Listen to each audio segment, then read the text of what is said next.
अस्सलाम वालेकुम लिसनर्स, मैं हूं आपकी होस्ट नीलम और नीलम आपको अपने चैनल में वेलकम करती है।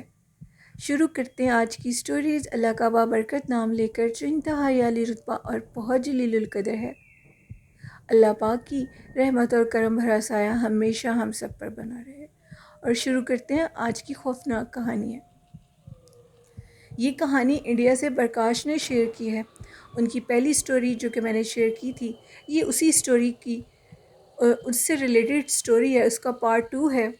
कहते हैं कि ये जो स्टोरी है ये इस तरह है कि वो जो कच्चे का रास्ता है जहाँ पर वो कुआं है, वहाँ पर उस चुड़ैल पिछल पैरी का बसेरा है जो कि एक औरत है, और वो पीछे चलना शुरू कर देती है जब भी उस कच्चे के सुनसान रास्ते पे रात के टाइम जाएं तो।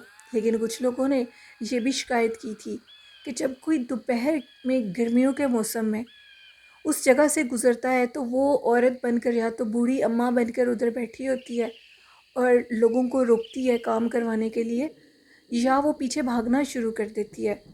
तो पीछे से पलटकर जब देखा जाता तो बहुत खौफनाक चेहरे की बराना हालत में एक औरत पीछे भाग रही होती है, जो कि नहायत खौफनाक है। प्रकाश कहते हैं कि ये वाक़या मेरे साथ जब पेश आया तो मैं इस कदर डरा हुआ था कि मैं कहता था कि मैंने उस रास्ते से गुज़रना ही नहीं है। खैर कुछ अर्सा गुज़रने के बाद इंसान की जो कैफ़ियत है उसमें तब्दीली आती है और वो दोबारा रूटीन पर आ जाता है। मैं दोबारा वो सब कुछ भूल गया। दिन के टाइम मैंने सोचा कि मैं अपने काम पर जाता हूँ, मैंने ज़मीनों पर जाना था और मैं दिन के टाइम चला गया। अभी मेरा थोड़ा सा ही काम था, मैंने किया और टाइम 12:30 का हो चुका था। कहते हैं कि उसी टाइम पे मैं गुज़र रहा था 12:30 बजे। मैं जल्दी जल्दी उस रास्ते से गुज़रा था क्योंकि मेरे जहन में वो बात आ चुकी थी जो पहले वाक़या मेरे साथ पेश आया था। मैं उधर से जैसे ही गुज़रा तो उसी कुएं के ऊपर एक औरत बैठी हुई थी, बिल्कुल सुर्ख लिबास में, और उसने मुझे अपनी तरफ मतवज्जो करने के लिए ताली बजाई। मैंने उसकी तरफ देखा तो उसने घूंघट निकाला हुआ था और हाथ के इशारे से मुझे पास बुला रही थी। मैंने वहाँ से दौड़ लगा दी और फिर मैंने पीछे से पलट कर नहीं देखा वो मेरे पीछे आई है या नहीं आई। ये वाक़या तो दिन के टाइम भी मेरे साथ पेश आया। अब मैं गांव के जो मुखिया साहब थे उनके पास गया और उनको ये सारी बात बताई कि आखिर ये हो क्या रहा है, हमें इससे मुतल्लिक ज़रूर कुछ एक्शन लेना चाहिए। और फिर गांव के मुखिया ने सबको इकट्ठा किया। हम लोगों के गांव में कोई भी आमिल, कोई भी जो ज्योतिषी इतना मतलब नहीं इल्म रखता था जो कि पता लगा सके कि आखिर ये डाइन, ये पिछल पैरी चाहती क्या है, ये लोगों को क्यों नुकसान दे रही है और बहुत ज़्यादा डरा रही है। रात के टाइम तो उस रास्ते से गुज़रने का सवाल ही पैदा नहीं हो सकता था। हमने एक और गांव जाने का प्लान किया। उधर एक बहुत बड़े पंडित का पता लगा जो कि इस मुतालिक जानता था। हम उन पंडित को लेकर आ गए, उसी रास्ते से गुज़रे। उन पंडित ने कहा कि ये रास्ता बहुत भारी और ख़ौफनाक है, इधर एक आत्मा, एक भूतिया चुड़ैल का बसेरा है। पंडित के साथ उनका एक नौकर भी था। वो ये बात सुनकर बहुत ज़्यादा डर गया। पंडित को हमने कहा कि आप कुछ दिन हमारे पास ही रहें और गांव में से उस चीज़ को भगा दें। अब ये बात जो पंडित के साथ उनका नौकर था, उसने कहा कि मैं इस गांव में एक दफ़ा भी रात नहीं रह सकता, मुझे अभी अभी इधर से निकलना है, मैं आपको लेने के लिए 3 दिन के बाद आ जाऊंगा। हमने पंडित साहब की बहुत खिदमत की, खाना वगैरह सब कुछ तैयार किया। उसके बाद जो वो उनका नौकर था उसने अपनी साइकिल ली और वो वापस चला गया। अब वो नौकर उसी रास्ते से गुजर रहा था, शाम होने वाली थी। नौकर कहता है कि मैंने देखा कि एक औरत जो कि मेरे करीब से गुजरी है और वो भागकर जंगल वाली साइड पर गई है। उस औरत में इतनी कशिश थी कि उसके पीछे मैं जंगल वाली साइड पर जाने ही लगा तो अचानक से मुझे याद आया कि ये कुछ चीज़ है जिसके पीछे जाना ठीक नहीं है। मैंने साइकिल का रुख मोड़ा और तेज़ी से साइकिल चलानी शुरू कर दी। वो औरत पायलें डाले मेरे पीछे पीछे चलती हुई आ रही थी और कह रही थी कि रुक जाओ, आज की रात मेरे पास रह जाओ। मैंने साइकिल की स्पीड इतनी तेज़ कर दी, प्रकाश कहते हैं उस शख्स ने इतनी तेज़ की कि वो जल्दी से अपने घर तक पहुंच गया, लेकिन वो जो चुड़ैल थी वो उसका पीछा करती रही और उसके घर तक गई। रात को वो सोया हुआ था। उस चुड़ैल ने उसके घर का दरवाज़ा नॉक किया। वो अकेला था अपने घर में। उसकी शादी नहीं हुई हुई थी, उसके माँ बाप भी नहीं थे। और उसने उस पंडित की आवाज़ में बुलाया और कहा कि दरवाज़ा खोलो।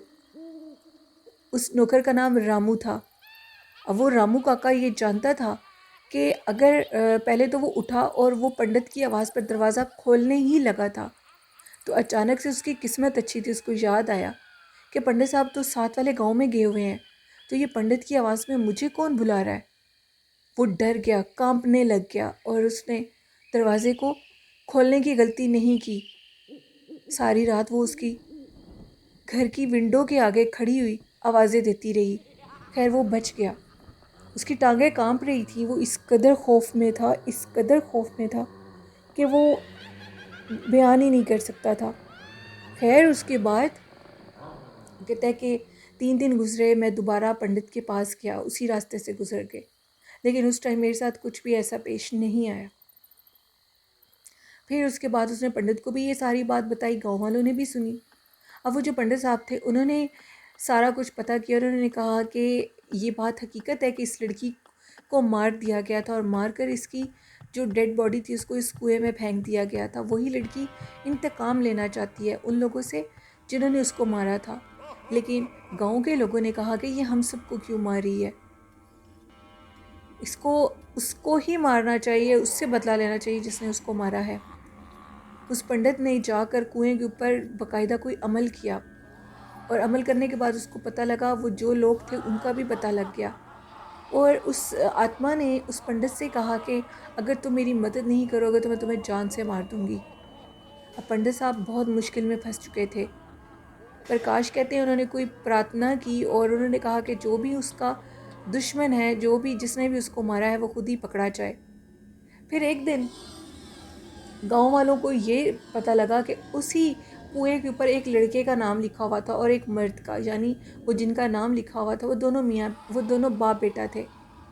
और उनके यहाँ एक मतलब उसके बाप ने शादी की थी। गांव वो शहर से एक लड़की को लेकर आया था और उससे उसने शादी की थी, जिसकी वजह से उस लड़की को कुछ अरसे के बाद हमने पूछा कि वो किधर गई है, तो उन्होंने कहा कि वो लड़की शहर में दोबारा चली गई क्योंकि वो गांव में रह नहीं सकी।